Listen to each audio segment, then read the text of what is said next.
The final discard from a narcissist. When is it? How do you know that it's actually finally over with a narcissist or a toxic person?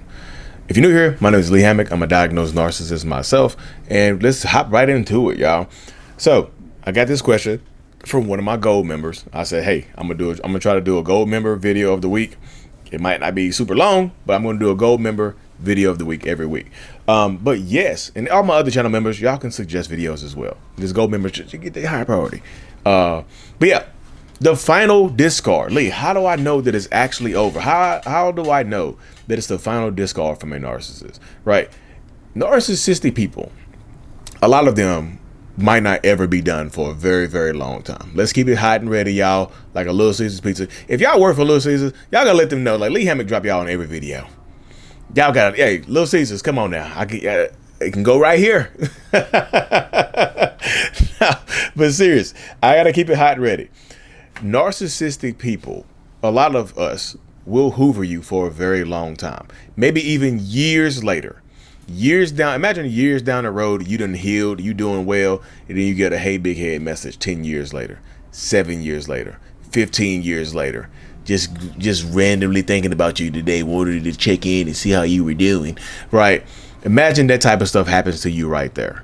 What do you do? How do you heal from that? What do you go forward? How do you go forward from it right there, right? You got to ask yourself that question right there. You have to get into your mind of what goes on in this situation. Narcissistic, toxic people might not be done for a very long time. So what does that mean, Lee? It means that the final discard is up to you. That's what it means. It means that the final discard from a narcissist, by a narcissist or toxic person, most times is going to be up to you. Now, on the off chance, will a narcissist just leave you alone? Yeah, there are a ton of narcissists that will be over and done with you, right?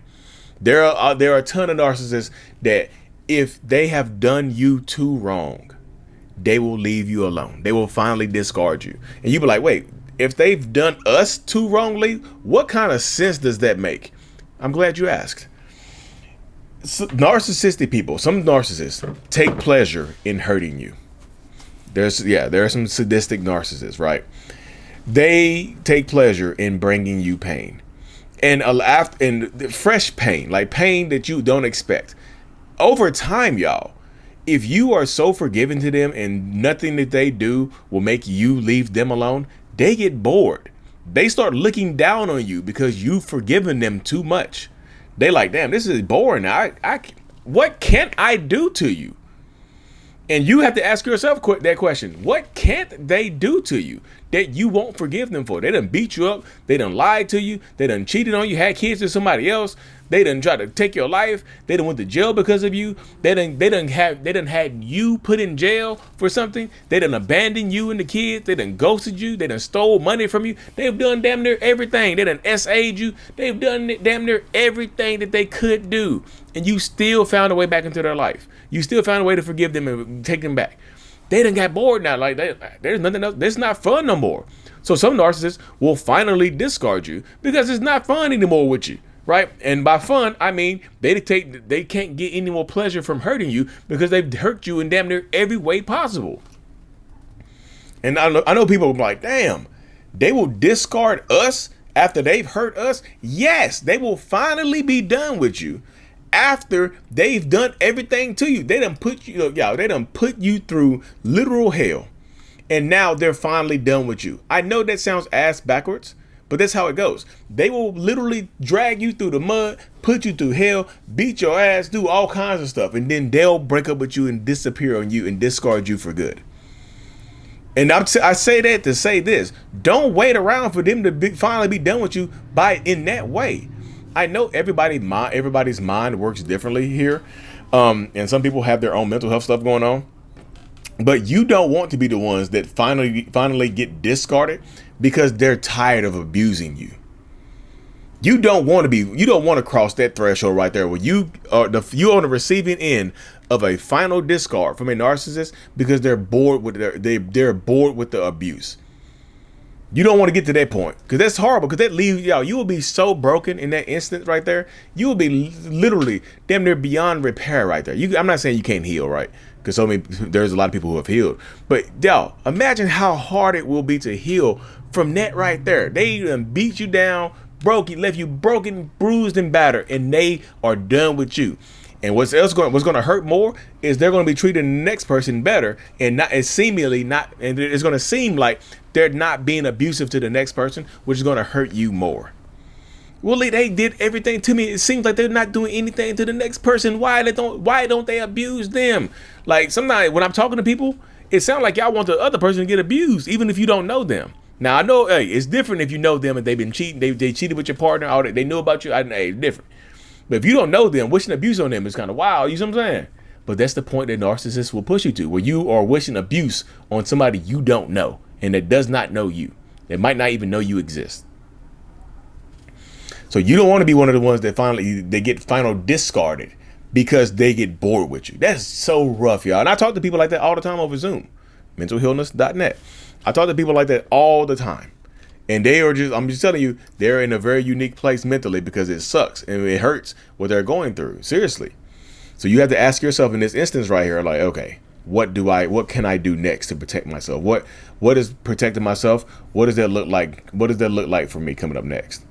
Because you don't want to be one of those ones. Another way you can tell it's the final discard, y'all, is if they have withdrawn completely from you. Like they have started to just distance themselves completely from you. Like the only communication that y'all have is if you are the one that's doing the reaching out. That could be an emphasis on the final discard from the narcissist, right? The ones that you don't initiate, right? You're the only one reaching out to them. And the only time y'all talk is when you do the communication. That's sometimes you can tell when you've been finally discarded, right? When the final discard has happened is when that type of stuff occurs right there. When you're the one that's doing the reaching out and you're barely hearing back from them. They probably have found a new supply and they're done with you. I'm not saying that they might not ever come back, but right now, in this instance, that's the final discard. They found new supply. They have somebody else right now that they're preoccupied with, that they're getting some validation from. So they're done with you. They no longer need you. You see what I'm saying? Because they no longer need you, they just feel like, okay, well, I no longer need them. So cool, I'm done. I'm finished with them. I have new supply. I don't need you anymore. So that can hurt as well, y'all. So sometimes when you can feel them becoming distant, that's when you know it's the final discard. Like, and then they never reach out to you again. Because sometimes, y'all, if you're the only one that's doing the reaching out, and then they only respond to you, and then sometimes when you stop, they reach out. That's not the final discard, right? That's them just breadcrumbing you to keep you there. That's not a final discard. If you stop contacting them, and then they contact you, that's not final discard, right? That's them playing the game to keep you right where you are. But if they don't contact you after you stop, then it could be finally done, right? And that's tough. That's a tough pill to swallow. But again, y'all, the real, true, authentic final discard is going to be up to you. Like I mentioned in the beginning, you have to be the one that's done, right? Otherwise, your healing journey is going to take a lot. It takes a lot longer to heal. Especially, I think this is my personal perspective. It will take you a lot longer to heal if you are the one that gets viciously discarded by somebody that's trying to break you. If this person is trying to break you and you are the one you're trying to heal from them, it takes a long time. If you're the person that decides, you're like, you know what, I gotta be done with them, and then you make the decision to be done, I feel like that's different right there. I feel like that's a different space, a completely different space to be in right there. That's how I think about it right there. I think it's a completely different perspective right there for you to be done with them right there. You know what I mean? If they discard you and you discard them, it's a completely different healing journey right there. Both of them are going to be tough. I feel like it's different. But you have to be the one that's done, y'all. You have to be.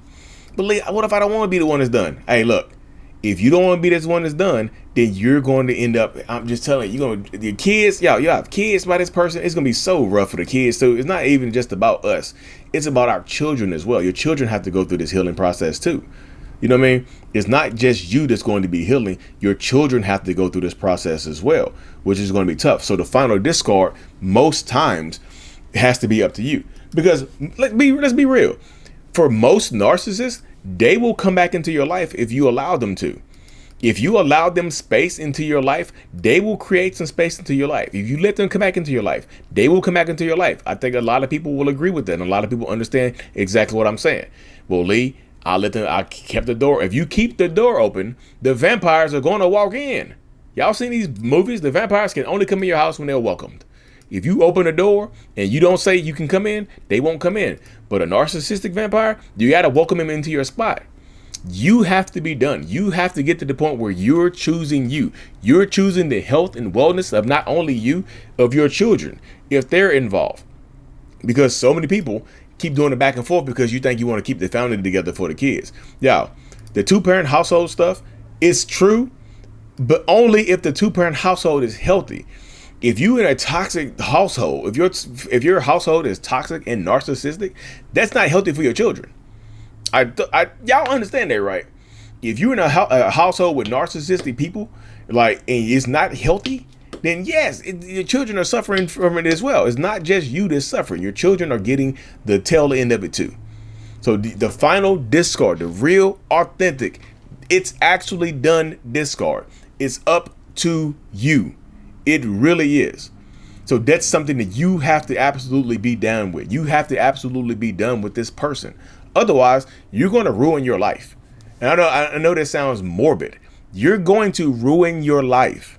Because I truly don't believe that if you're with a narcissist that will not acknowledge their behaviors, that takes no accountability, that is treating you horribly for years upon years upon years, and you're hoping and praying that things will get better, you're going to ruin your life. And your kids are going to be, imagine your kids, and this can help you right here, y'all, and I'll be done. Imagine your kids going to therapy because of their toxic narcissistic parent, which is probably going to happen anyway. But they're also going to go to therapy because of you too, though. You got to think about it from their perspective. If you can leave, right? If you have the ability to leave and power up and do it, congrats. Do that, possibly, if that's what you want to do. But hey, neither here nor there. Anyways, y'all, if this video brought you some clarity, if it brought you some peace, hit the subscribe button, please. Also, my coaching, my courses, everything is still available at mentalhealness.net. Coaching, man, my courses are 50% off. Enter the code mothers or fathers. Click one of these to watch another video, and I'm out. Peace.